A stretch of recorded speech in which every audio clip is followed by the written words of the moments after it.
It began in the dark hours, long before most people were awake, long before the city of Athens or the outer towns of Attica could understand what was coming.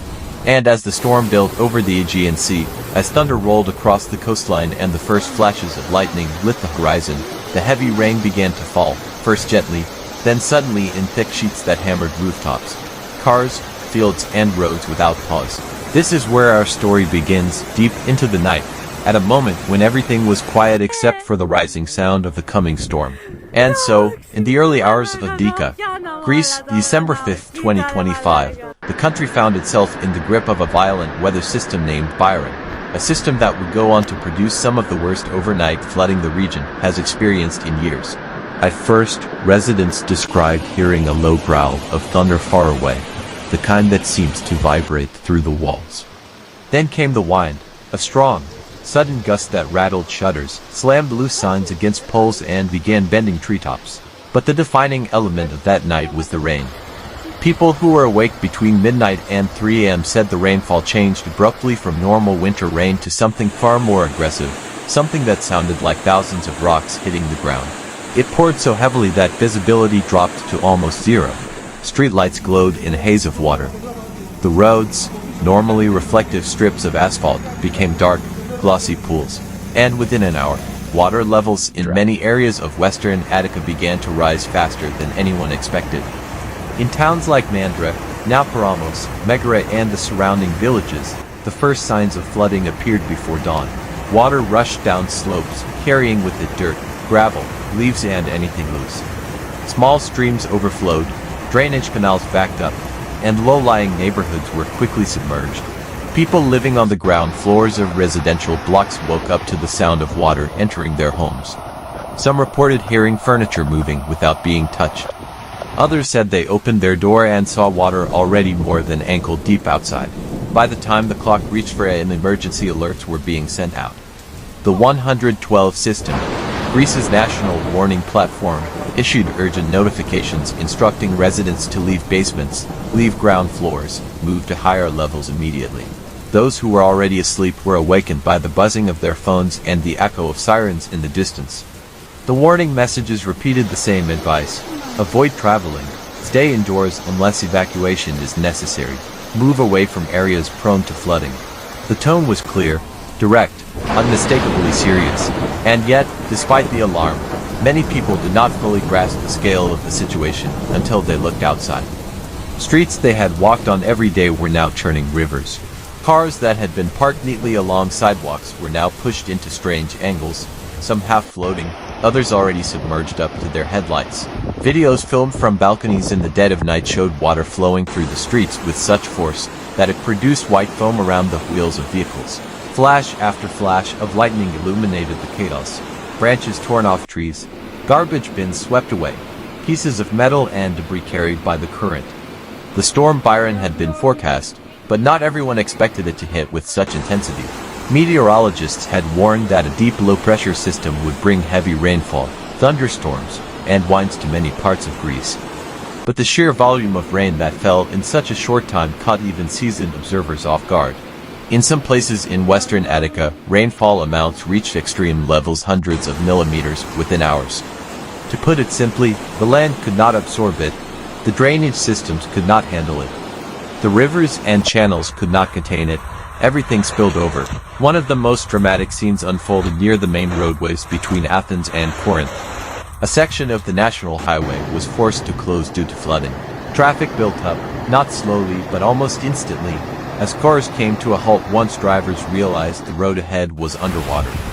Those who attempted to continue found themselves stuck, unable to move forward or backward.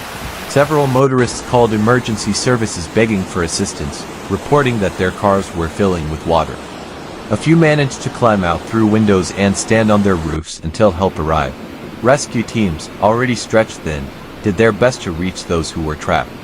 In the municipality of Mandra, an area historically vulnerable to floods, the situation was dire. The memory of the tragic 2017 flooding when dozens of people lost their lives remains deeply embedded in the local consciousness. And although the infrastructure in the area has been improved since then, nature's power once again revealed how unpredictable and dangerous these storms can be. Residents described hearing a roar outside, a sound like a river where no river should be. By the time they realized what was happening, water levels were rising around homes and businesses with alarming speed. By early morning, as the sun attempted to rise behind thick storm clouds, the damage began to reveal itself. Roads were covered in mud, rocks and debris. Vehicles were scattered around like toys dropped by a careless hand. Some were pushed into ditches, others pressed against fences or walls. Broken tree branches, torn electrical cables and overturned dumpsters littered the streets. In poorer areas, small shops and workshops lost equipment, tools and stock as water swept through their interiors. Residents stood outside in shock, looking at the mess with disbelief. Yet despite the destruction, something remarkable happened among the chaos. Neighbors began helping neighbors. People who had never spoken to one another before now worked together, pulling debris away from entrances, sweeping mud out of hallways, assisting elderly residents who needed to leave their flooded homes. Volunteer groups arrived with pumps, tools and supplies. Firefighters and rescue crews continued working without pause, helping people move to safety and clearing blocked paths. Farther south, in Athens, the heavy rain caused major disruptions.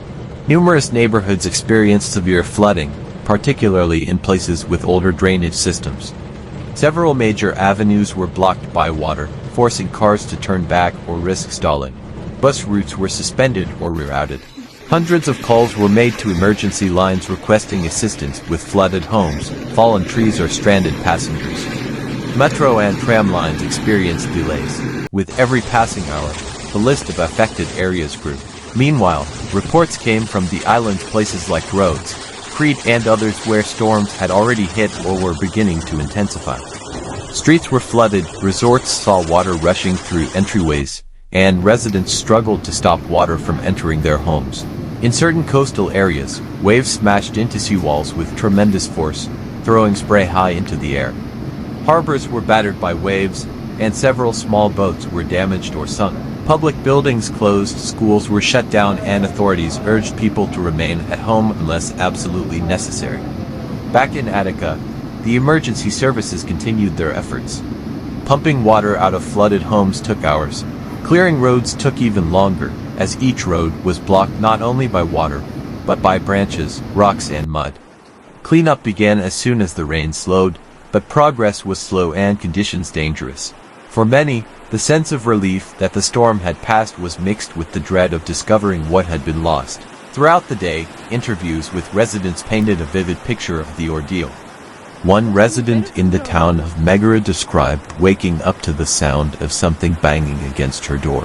When she went to check, she found water rushing down the hallway and a piece of wood floating inside her living room. Another resident in Nauparamos said he stepped out onto his balcony at 3 a.m. and could barely see anything except flashes of lightning reflecting off the water that filled the street below.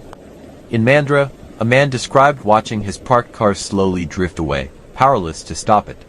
Families with children experienced some of the most stressful moments. Many parents said their children woke up frightened by the thunder, scared by the shaking windows or confused by the emergency alert sounds on phones. Some spent hours sitting on staircases, waiting for the situation to calm down. Others had to carry children out of flooded homes, wading through water up to their knees. Pets panicked, dogs barking, cats hiding, and owners trying to keep them safe and dry. Throughout the day, weather experts continued monitoring the system. Although the heaviest rain had passed, the storm Byron continued moving across Greece, bringing rain to regions farther north and east. Forecasts warned that additional rain could fall in some areas. People were advised to remain cautious, avoid unnecessary trips and stay up to date with emergency announcements. As the storm slowly weakened, the focus began shifting from survival to recovery.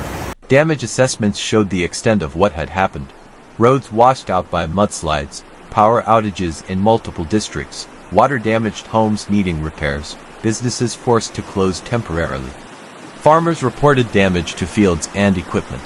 Schools that had been closed for safety now faced the task of ensuring buildings were safe for students to return.